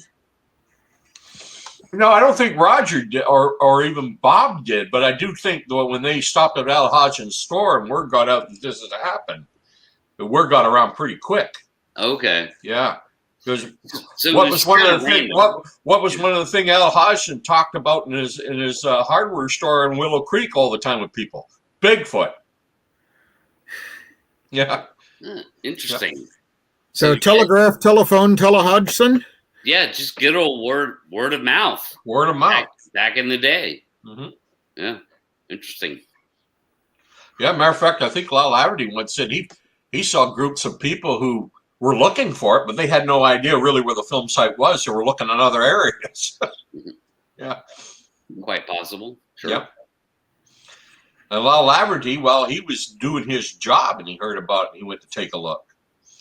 Because he said he had been right by that spot a couple of days before Patterson and Gilman were there, and he saw nothing. And then he went back, and sure enough, there were the tracks. I just want to point out here, I think Raptor asked us if we're all affiliated with Bigfoot Odyssey. And we're not actually affiliated. We all have our own things that we do. We just appreciate. We've all been interviewed on Bigfoot Odyssey too, so. I still say, Leon, you got to change your name to Sasquatch Okanagan. Yeah, whatever, Thomas. Okay. So Raptor, I guess the better thing to say is we're aware of them, and we watch them. Sometimes some of us will show up there and talk on his show, but that's about it. Yeah, but we really need to wish them the best. The most successes possible with Carrie and all of them. It's their success is our success. So let's hope they're successful and everybody's safe at the end. And I'm interested to watch the documentary that he's going to produce afterwards. Yeah, it should be pretty good. Yeah, there's some. When are they supposed to bring it out? Have they said anything about that? It's currently being filmed starting I think this week sometime, and it's going to be 178 hours I think it's called, and it's going to be a 7-part series, which each series I think is going to be broken down into an hour, and there's going to be a lot of people out there. This is a well put together expedition that has a lot of resources being put behind it that you don't really see too often. A lot of people getting together that are very eager to go try and help find out what's going on out there, and wish them the best. Well, they got like 20 people, and half of that is just filming and tech guys. So for getting it all put together. So as long as the area is manageable, that's the key part. And it sounds like they have an area that might be manageable. I mean, we've been through this before, right? The hope, and womp, womp, womp, womp. Yeah. And they're totally aware of that. They're totally aware of that whole thing too. Yeah, the best. So yeah, it's a hard thing to put together. If the subjects can tell a camera is coming, they'll already be gone by now. There's going to be such a big camera presence field there. Yeah, totally. I mean, let's hope their cameras aren't set to take blurry, unfocused pictures. Right. Yeah. Well, yeah. I mean, just like everyone before them since 1967, they have an idea and a tactic and but in this case, they feel like they kind of have them in a good position. So has everyone else. And and like I said, since everyone else since 1967. And Well, I think you guys should that many results. Yeah. I think if we can find the right location, Yes. we'll definitely get them on film. The problem Yeah. is people are choosing places and saying it, but you have to find the right geographical not landscape, but zone that, like. Hey, Again, I kind of go after these people that I look at their areas when they show me a map, or they've got their videos and they show it on Google Maps and they say, this is my area. It's 2 kilometers by 2 kilometers. Thomas, imagine if you knew Sasquatches were in an area 2 kilometers by 2 kilometers for months. How long do you think it would take us to film it? Yeah. Hey, Thomas, I was going to ask you, what's your thoughts of the Mount Baker North Cascade area in Washington State? Are you familiar with it? It's It a is, gorgeous yeah. Mount Baker. Well, Yeah. it's incredible. I've gone there I can't go lately because the borders closed because of COVID, but I've been there a number of times. What I like about it, it's one of the best kept secrets of Washington because not many people go there. Yeah. There's one road to get to Mount Baker, and half the time I go, I may see 1 or 2 cars on it, not many. Even during skiing season when they're with the ski resort up there. And it is old growth forest almost the whole way. Only a couple of little communities on it. It is absolutely gorgeous. And I hope I don't wreck it by saying that. Now everyone's going to go. It's a beautiful area. That's one of the areas I've been exploring there, up in the North Cascades area. And it's, like you say, it's a beautiful area that it's a high potential area that, I was just interested to get your take on it. Absolutely. And I've looked, there's been a number of reports over the last 10 or 12 years along there. Yep. There's some really good ones that, there's even ones that don't get reported that I hear, actually me and another guy, a buddy of mine, we were just out at the Swaddle Valley area, beautiful area. And it's a high interest area. A lot of people go there as far as like Bobo and Briggs Hall had his whoop sound there. And, a lot of really cool stuff. And, me and this other guy that I went out with, I was showing him around. We were stopped at this one place, and this other guy stopped, and so we started talking to him, and he started telling us his Bigfoot experiences and all this different stuff, and out there, and it's like, it's a really good area, Oh guys. And you never know it because you go through this little community, you don't see Bigfoot statues and outside the restaurants often. It's almost like what Northern California was before 1957, Well, but we have the Bigfoot cutouts down around Mount St. Helens. Yeah. Really? Oh yeah. You'll see them throughout. Yeah, you'll see them in like people's farms or something. It's just people representing, I guess, their Bigfoot love. Oh, the coffee house or the pizza house right on the edge of Gifford Pinchot. So even Highway 2 has that. Highway 2 is where they filmed Harry and the Hendersons, and they have that coffee shop, and that's that same building there that they used in Harry and the Hendersons. And they have a life-size Harry and the Hendersons wood cutout there off of Highway 2 right before going over Stevens Pass. How close are you guys to Mount St. Helens? I'm very curious. Well, Jay's really close because he's right below Mount St. Helens in Cougar, Washington. So he's like directly south. I'm about 4 hours. Oh, okay. Yeah. Oh, you're a little bit closer than that, I think. But yeah, it's about a 2.5 hour drive for me. You're on the south side of Mount St. Helens in 1980. You were on the lucky side. Yeah, no kidding, dude. Yeah, 5 volcanoes, man. Yeah, I was at Painfield with Civil Air Patrol. We were doing orientation flights for search and rescue that day.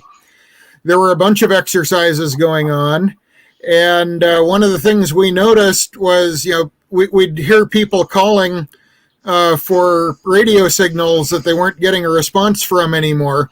So we went over to the map and started marking up on the map where we knew we had people that had been disappearing under the ash cloud, and radio just doesn't transmit well through rock.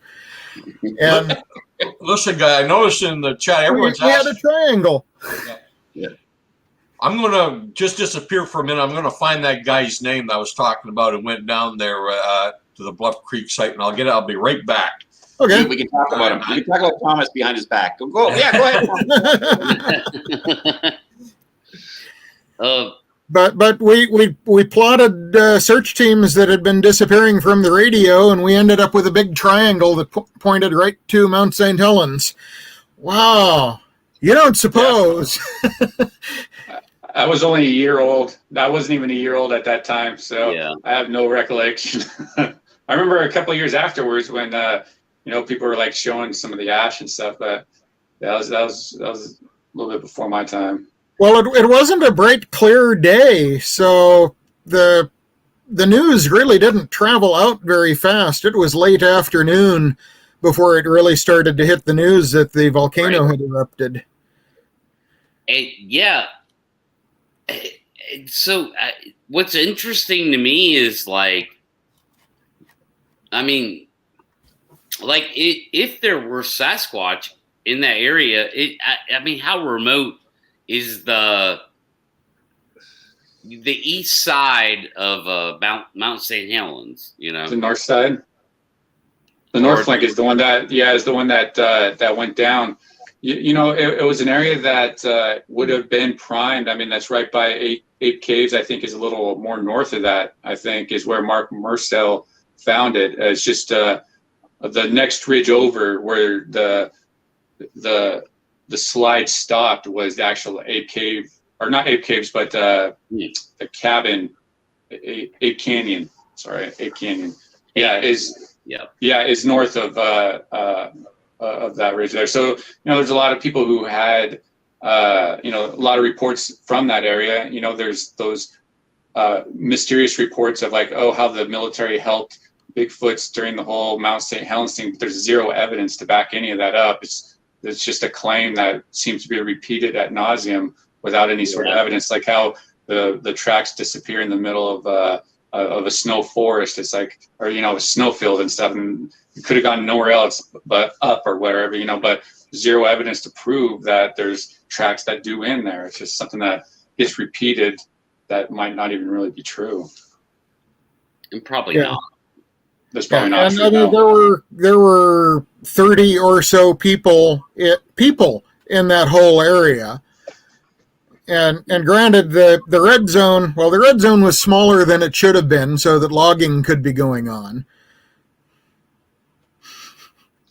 Yeah, didn't they have a big contractor move a lot of the deadfall afterwards, or was it they were supposed to leave it there and study it as it recovered naturally? Yeah. There's sections that are left to study, and then there's sections where the loggers were able to go in, and you could see a stark difference between the two of where that was devastated by Mount St. Helens explosion, and then you can see how the logging was actually beneficial at help regrowing the forest a lot quicker and better for the ecosystem. So there's still a big section that's just deadfall that will take decades to regrow. But really, the logging has, absolutely, I think even half of the lake still has a lot of the dead trees in it. They're just floating there. So but there's still fish. There's fish getting back to Spirit Lake, which is the lake that's the north flank that was basically pushed out of its own lake bed. But there's fish getting back there. Some think that they might be planted by people or whatever. But life finds a way of working through the catastrophe that was Mount St. Helens. Yeah, and like I said, I don't think that I don't believe the reports of the military helping these wounded Bigfoots that were burned and stuff. But I'd say this what's the likelihood? Hypothesize for me. There's not a likelihood that some Squatch got killed in that event. Oh, I think over 6,000 elk and 10,000 deer died that day. Yeah. So there's a lot of animals that did die that day, and they could definitely be among the casualties and stuff. But it's just one of those things that we'll never really know. But it's a really cool, sexy story that people like to tell, and it helps add to the whole mythos of what we know as the Bigfoot phenomenon. Right. Matter of fact, I heard a story the day after the eruption. Someone saw a helicopter with a dead Sasquatch and a net below it and everything like that. That came from the late Ray Crow. Yeah. I've told a few sexy stories. Mm-hmm. Yeah. Oh, by the way, gang, the name of the fellow who took Jim McLaren down the film site was the late Richard Henry. He's the fellow who had the 4-wheel drive and took him down there. He drew that excellent map completely from memory. He just passed away just about a year ago. Oh, Yeah. Oh, that's unfortunate. Hey, Thomas, I got a quick question for you. So why, what is your best experience that you've had that makes you believe Bigfoot is real? And, you know, for you personally, like why are you still, you know, interested in this subject after all these decades? Because from my understanding, you've never directly seen one before. I may have. So I don't know. Yeah. Oh, you may. Yeah. Yeah, But, see that book right there? That's what he saw. Actually, that book was published in '93. The thing I saw was in 2004. So what I saw was a figure, but it was over almost a mile away. And like I said, I stick the facts and never deviate the facts. I saw a figure. It was jet black in color, but it was also too far away to see details. So I can't say it wasn't a big, odd-looking man there. But what he was doing there and why he looked so odd, I don't know. If that was a Sasquatch, I have seen one. If it wasn't, I still have not. And have you had like any experiences as far as like potential audio or rustling? Oh, gee, more times than I can count. But like I said, I never saw it. Never saw it. Tell me about the track. Odor.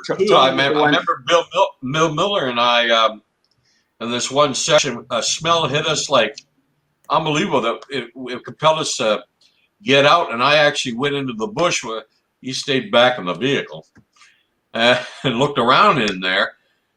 And after about 15 minutes, the smell started to dissipate. It started to go away. Now, obviously, if someone had dropped some garbage or something was dead there, the smell wouldn't have dissipated like that. It was an August hot day, no wind, but it just dissipated. What was the cause of that? I don't know. I've come across bears that smell to high heaven, and I've been within 10 feet of bears that had no smell at all. So, what's your thoughts about maybe a stinkhorn mushroom that, you know, because I was on a search and rescue search, and, you know, a lot of multiple people reported smelling something that was foul. It was like a dumpster smell. I even personally smelled that. And it was like, it was faint. It just kind of like floated in the wind. It wasn't a constant thing, but you would get whiffs of it, and it smelled just like a dumpster. And we were talking about it, and you know, someone was speculating that it could just be a stinkhorn mushroom that, you know, it's a decaying patch that. Oh, any possibility. Skunk cabbage too can smell pretty bad at times, and certain times of the year as well. But this thing, I've never forgotten it. And what I don't understand is why it dissipated so completely and so quickly. And but we didn't see anything, so can't say it was a Sasquatch, right? Can't say because we didn't see anything. Noise. That's what I like about you is you're responsible with your investigation into the subject, and it's something that I try to you know, mimic. And you know, you've taught me a lot. You know, believe it or not. Just by the way you do things, your whole philosophy into it, it's really helped shape the way I do investigations. So thank you for that. You know, really sticking to the facts and never deviating from them, living by your words. So yeah, well, that's the way you got to be if you're going to get involved. I feel so sorry for new researchers today because so much stuff is just dumped on your head. You got to sort through this crap. But how do you get facts? I mean, we have not. Norms by using your eyes, your ear, a healthy dose of skepticism, common sense, and basically listen. Your investigation technique. Yeah, but that anything like that is anecdotal. No, this is what is lacking. Like when I went and did that bloody thing up north there in Slocan, that's where I've drawn the line. Either if you're going to do researching, and I want to get us a crest that we can put on all our channels, and we follow this emblem. Yeah, an emblem. That's right. And you have your number that's on that emblem. So if somebody tries to steal it and be part of the group, we'll nail them on it. But the bottom line is you use either Merton's norms or you use the what's it called, Steve? The baloney detection kit. The baloney detection kit. And you come alongside us, what we're doing, and you come across those the 10 declarations, the 4 statements, and the other 3. The other 3 points that are on there, I can't remember right now. The bottom line is we've been saturated, and Thomas is totally right. When Matt, we were on Bigfoot Odyssey again with Matt and Daniela, and Thomas was trying to give, and I was trying to give Matt a warning. He says, well, you just use your common sense in that. Yeah, but when people keep dumping garbage upon garbage of dump truck information on you, that's why we're not moving at all ahead. So we got 2 options. We can either draw a line in the sand and saying we're not doing that, this is our standard, these are the channels that do this standard, and let the other ones do whatever they want to go do. But I think we'll make more headway than this other thing. That's just, I was talking when I was getting interviewed with John the other day, I said, John, it's kind of like this. You have people in a big circle and they come in at different times. So the circle's a timeline. So I just show up today. Steve showed up 3 years ago. Brent showed up 5 years ago. Thomas showed up 42 years ago. And there's information that's being circled and passed around the table. Now I find something because I just got on today, and I found this really great video that I think this looks really good, and I pass it around the circle. Now the problem is anyone who's been in the circle past before today, they've already seen all of this stuff probably 1,700 times. Right. Where it just keeps coming back at, well, Leon, what do you think of this? Oh my God, I've seen this like 60,000 times. It's not their fault because they're new online. But the problem is that we're not moving at all forward in regards to this whole topic. There's another segment that has to start, and it is starting, where we're shifting what we're doing. We can't do this and think we're moving ahead. We're not. What's that noise I'm hearing? It's like chips or something. Oh, that's me. Yeah, that's me. I'm sorry, guys. I'm gonna have to go. I got dinner done, so I'm gonna have to go. But it was awesome talking to you. Great talking to you, Thomas, Pat, Steve, Leon. Definitely want to. All right, Brent. All right. Happy birthday again, Pat. Yeah, thanks. Have a good one, Brent. And stick to the facts. Don't deviate from the facts, huh? Always, man. Always. I'm gonna get that tattooed on me. Peace out, guys. All right, later, dude. Yeah, I gotta get going pretty soon too here, actually, because we're on here for 2 hours. Yeah, we can wrap it up. We've been a couple hours now, I think. Well, not quite, but close. Not quite, yeah.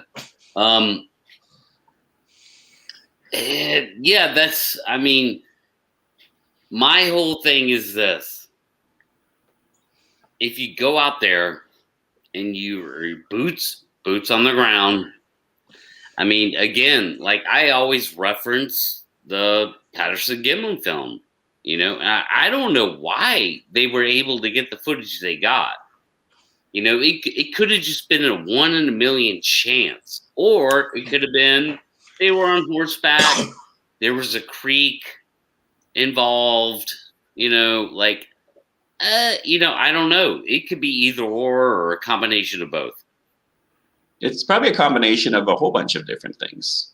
But the fact that we're in the area for almost 3 weeks. And they were there for a long time. Yeah, and they got lucky just before they had to leave, yeah.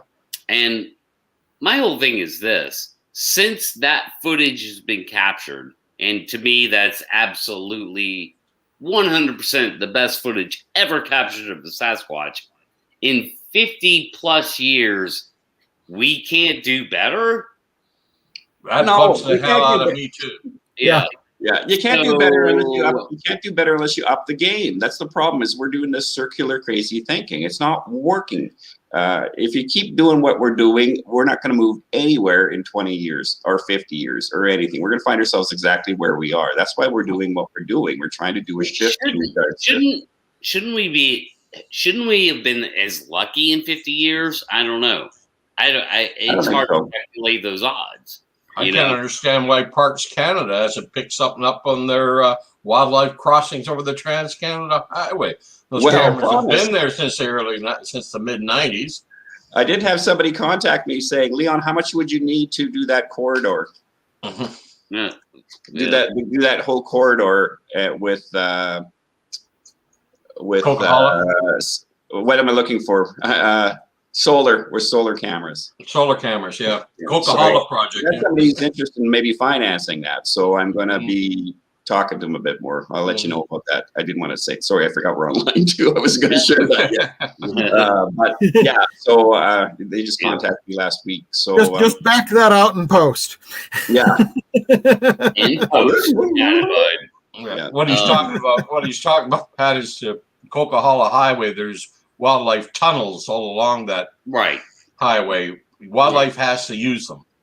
And I had the idea a long time ago. I called it the Coca-Cola project, but I don't have a couple $1 million to throw away of covering those wildlife tunnels with solar operated cameras. And I said, if enough time goes by, we get footage of every large animal, man size or bigger, that we know is there, and we don't get footage of a Sasquatch, then that would convince me there's no Sasquatch to get. Oh, please. They just mean they're not in the area. They're all at Arby's.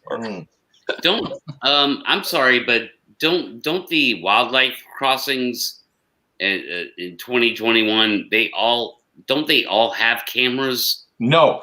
Parks Canada in Banff National Park puts the cameras out.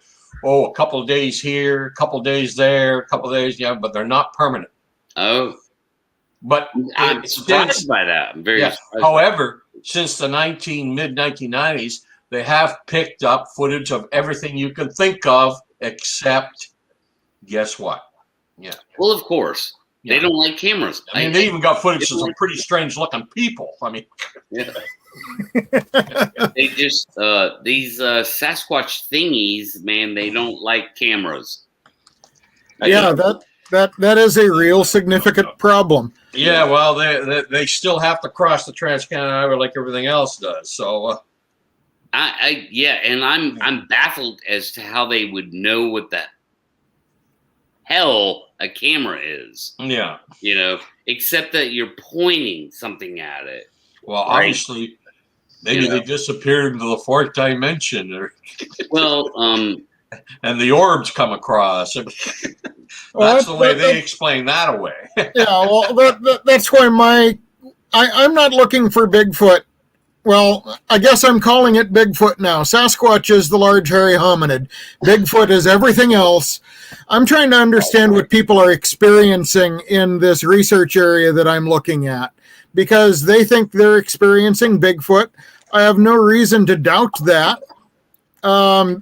I haven't had any vocalizations or anything that are very interesting, but it's strangely coincidental how a number of trees have fallen down around me while I was there. That's something I want to understand more. Yeah, all of it. I mean, I want to just one thing at a time. I want to understand why people are seeing 8-foot-tall monkey men in the woods. That's what I want to understand. Like, what is that? What's going on there? Are they hallucinating? Are they liars? Or are they, seeing a real physical creature? That why were people seeing it before it ever became popular? Yeah. Like, I want to. Well, I think a very few people. I think a very few people might actually be seeing the large hairy hominid once in a while. I think a lot of the rest is probably misidentification of things that we could probably more easily identify if we understood what was going on at the moment. Mm-hmm. Yeah, it would be nice to narrow that down to what you would say is a Class A sighting. Well, when it comes to witness interviews, I've said this before, only 3 possibilities. 1, they saw a Sasquatch. 2, they mistook someone or something for a Sasquatch. Or 3, they're lying. Yeah. With all the time I spent out there, I may have seen one once for about 2.5 seconds, mostly out of the corner of my eye until I turned my head. We were talking about Freeman earlier. Maybe he actually did see something. He talked about it. He wanted to see more. He wanted to be able to report more. And there ended up being maybe just one way that he could do that reliably. Whereas I'm not seeing him, so I'm not reporting it. Yeah, I'd like to think old Paul there, maybe his original may have been true and he came under the spell of Ivan Mark syndrome after the fact. But he did come under Ivan Mark syndrome. There's no doubt in my mind. Yeah, I have to get going here, but I got to make a comment to Raptor. Raptor, we are not affiliated with Bigfoot Odyssey. Because we're on their show does not mean that we're affiliated with Bigfoot Odyssey. That would mean that logic you're sharing, that every show we've been interviewed on, which is a lot of shows, we're affiliated with them. We're not affiliated. We're asked on as guests. Charming English lady. I mean, I've been on there as a host, so. Well, I was asked to fill in one time too, like last week or whatever, but I'm not affiliated with anybody. I'm affiliated with what I do. That's the way I do it. Steve's affiliated with what he does. We ally up. Thomas does the same thing because we think we're like-minded. So please don't think that, whatever you're saying in the chat here, that we're affiliated the way that sounds priming people's brains that we're all in cahoots with something here. I also read the other post he had there about he's out there to make money. I mean,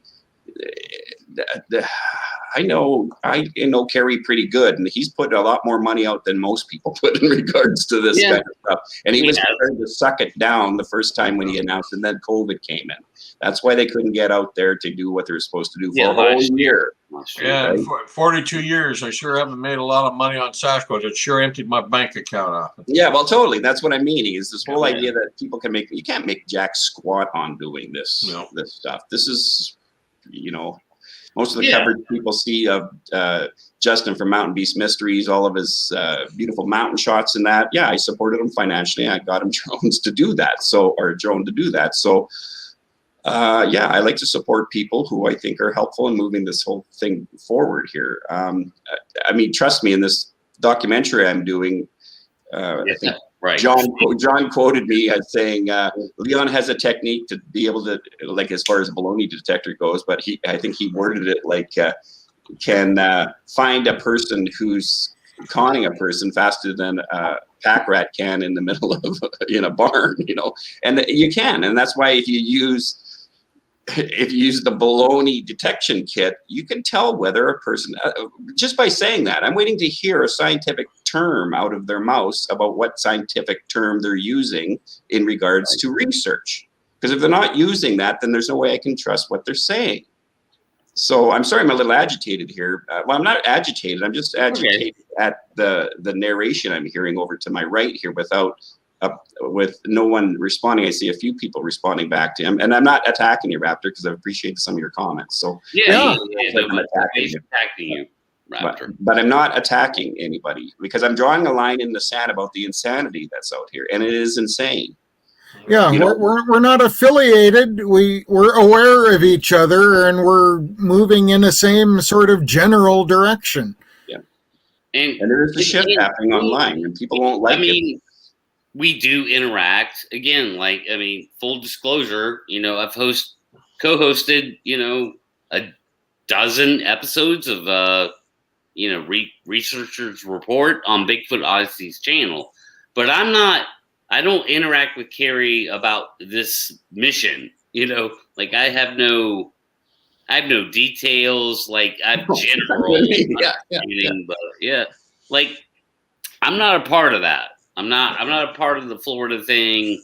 168 hours. That's I'm not a part of that. Yeah. So that's their thing, not ours. Yes, I gotta get going, so I'm not sure if you're gonna shut the show down. Are you gonna keep going, or because I need to say something to Stephen Thomas before I go, if that's the case? So I will then. Let me just share it, and then you can do whatever you want to do. We're over 2 hours here, so yeah, we're over 2 hours. We've done enough for today. I mean, I can either shut it down. if you need to say something to them in private, then I can shut it down. Yeah. Well, okay. Yeah, because it's been long enough. Mm-hmm. Hey, everybody. Thank you for hanging out tonight. And listening. So happy birthday, Pat. Happy birthday, Pat. Happy birthday, Pat. I finally caught a buzz. Many more. Yeah, finally caught a buzz. You can probably hear it in my Yeah. way of talking. So, fun night. Like, I want to get this panel back on, this exact same panel, for a flat Earth discussion. It's going to happen. I'm going to make it happen. We're going to talk about flat Earth, damn it. It's going to happen. But thanks, guys. Thanks for watching tonight. We're going to wrap it up. We're going to go into the after show. This private things going to be said. It would blow your mind if you were here. Maybe I'll leave it pulled up. Oh, yeah, we're done, guys. Nudge, nudge. Say no more. But no, thanks a lot. Thanks, everybody. Like, a lot of great people in chat tonight. And yeah, like even Raptor's comments, they're welcome here. You can 100%. You put everything out, like whatever you want to say, man. Just don't say portals. That's not allowed here. Because it's clearly a flying spaghetti monster. And with that, I'm going to end the broadcast. Good night, everyone.